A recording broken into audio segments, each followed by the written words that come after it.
ইট পাথরের শহরে কাজের ব্যস্ততায় একেবারে অস্থির হয়ে উঠেছেন? তাহলে আর কি, একদিন বা দুদিনের ছুটি কাটাতে এই জায়গাটা কিন্তু একেবারে পারফেক্ট। কলকাতার থেকে মাত্র 4 ঘন্টা দূরে রবি ঠাকুরের প্রিয় জায়গা শান্তিনিকেতন। চলুন আজ আমরা সেই শান্তিনিকেতন থেকেই ঘুরে আসি।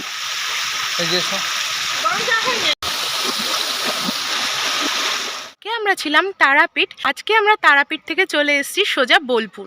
বোলপুরের থেকে একটু দূরে আছি প্রান্তিকে, হোটেলের নাম হোটেল ভার্সন। তো চলো সেই হোটেলের ট্যুরটাই তোমাদের সাথে আজকে শেয়ার করি। সোজা গেলেই আছে রাস্তা, এরকম একটা মাটির রাস্তা, আর এই মাটির রাস্তা দিয়ে সোজা চলে গেলে এই যে বিল্ডিংটা দেখছো, এটাই হলো হোটেল ভার্সন। শহরের থেকে দূরে ব্যস্ততাকে এড়িয়ে একটা সুন্দর গ্রাম্য পরিবেশে যদি থাকতে চান, নিরিবিলি পরিবেশে একেবারে চারিদিকে গাছপালা দিয়ে ভর্তি এই হোটেল। এইটাই হচ্ছে হোটেলের এন্ট্রান্স। এটাই হলো পুরো ভিতরের হোটেলের ভিউ, যেখানে আছে প্রচুর গাছপালার সাথে আবার সুইমিং পুলও আছে। আর যদি বাচ্চাদের নিয়ে আসেন তাহলে কিন্তু বাচ্চারাও বোর হবে না। বাচ্চাদের জন্য নানান রকমের দোলনা আছে, তার সাথে বেবি পুল, আর বড়দের জন্য বসার জায়গা। বন্ধুদের সাথে বসে সন্ধ্যার আড্ডাটা কিন্তু এই খোলা আকাশের নিচে একেবারে জমে যাবে। আর এটাই হলো ওনাদের হোটেল। হোটেলটা খুব বড় সড়ো নয়, তবে একদম নিট অ্যান্ড ক্লিন। এই হলো ওভারঅল ভিউ।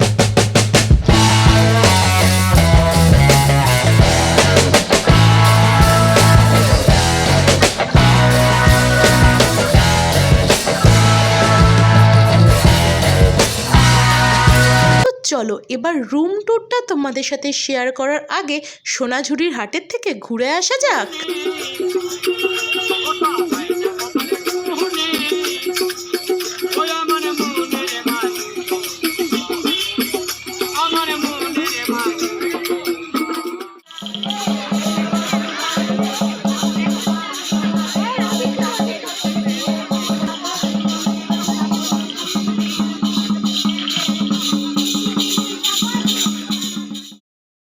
আমাদের বাংলার আরও একটি অন্যতম জায়গা হলো শান্তিনিকেতন, যেখানে বাংলা ও বাঙালির ছোঁয়া কিন্তু এখনো ভালোভাবে লক্ষ্য করা যায়। আমাদের বাংলার শিল্প এখনো অবধি বেঁচে থাকার পেছনে সোনাঝুরি হাটের অবদান কিন্তু কম কিছু নয়। আমি যেহেতু বাইরে বেরিয়ে খুব একটা কেনাকাটা করতে পছন্দ করি না, তাই আর তেমন কিছু সোনাঝুরি হাটের থেকে আমার কিনে ওঠা হয়নি।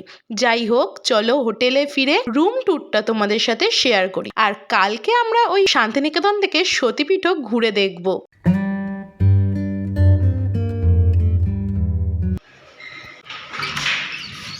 একদম ছোটখাটো একটা রুম, কিন্তু বেশ পরিষ্কার। এই যে এটা হচ্ছে আমার ভিতরে ঢোকার দরজা, এটা হচ্ছে বাথরুম, আর এই হচ্ছে টোটাল রুম। এইটুকুই ছোট একটা রুম।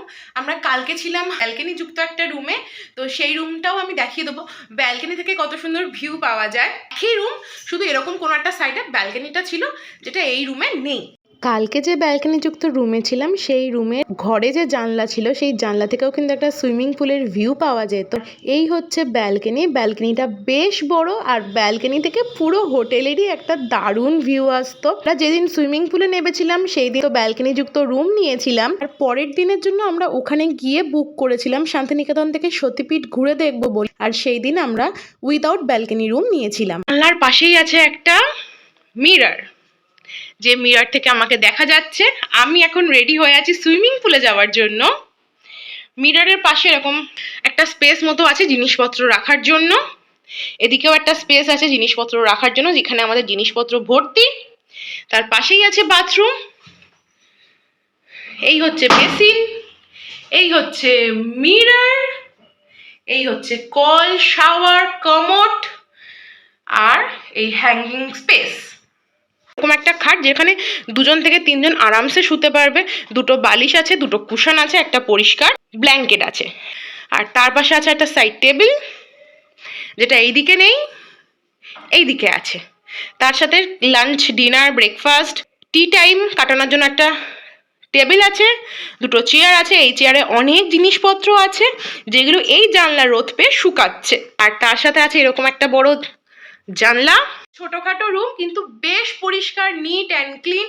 এখান থেকে আমি প্রচুর কিছু খেয়েছি, যেহেতু দুদিন ছিলাম আমরা 3 জন, তো প্রচুর খাবার দাবার অর্ডার করেছি। একদিন 2জন যদি কোথাও যাওয়া হয় না, তো এত খাবার দাবার ট্রাই করা যায় না। যেহেতু আমরা 3জন 2 দিনের জন্য ছিলাম, তো প্রচুর খাবার দাবার ট্রাই করেছি। প্রতিটা খাবারের টেস্ট ভালো, কিন্তু একটাই সমস্যা, কোয়ান্টিটি কিন্তু প্রচুর পরিমাণে দেয়। যারা একটু পরিমাণে কম খাও তারা একটু ভেবেচিন্তে অর্ডার দিও। মানে 2টো ভাত 3জনে মিলে খেতে পারতাম না, এতটা করে কোয়ান্টিটি থাকে। আবার কিছু কিছু জিনিসের কোয়ান্টিটি ঠিক আছে, এটাই হচ্ছে একটা বিষয়। খাবার দাবারের দাম বেশ রিজনেবল। একটা ভাত 50 টাকা, একটা ডাল 65 টাকা, আলু চোখা 35 টাকা, এরকম একটা দাম। আর আমাদের এই রুমটার প্রাইস ছিল নন এসি 1000 টাকা। ব্যালকনি যে রুমটা ছিল ওটা নন এসি প্রাইস ছিল 1500 টাকা। আমরা এটা অফলাইন ওনাদের সাথে ফোনে কল করে বুক করেছিলাম।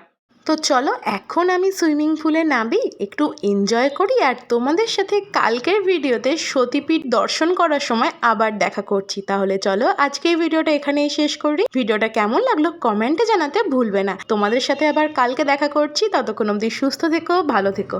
আজকে আসি তাহলে। ঠিক আছে।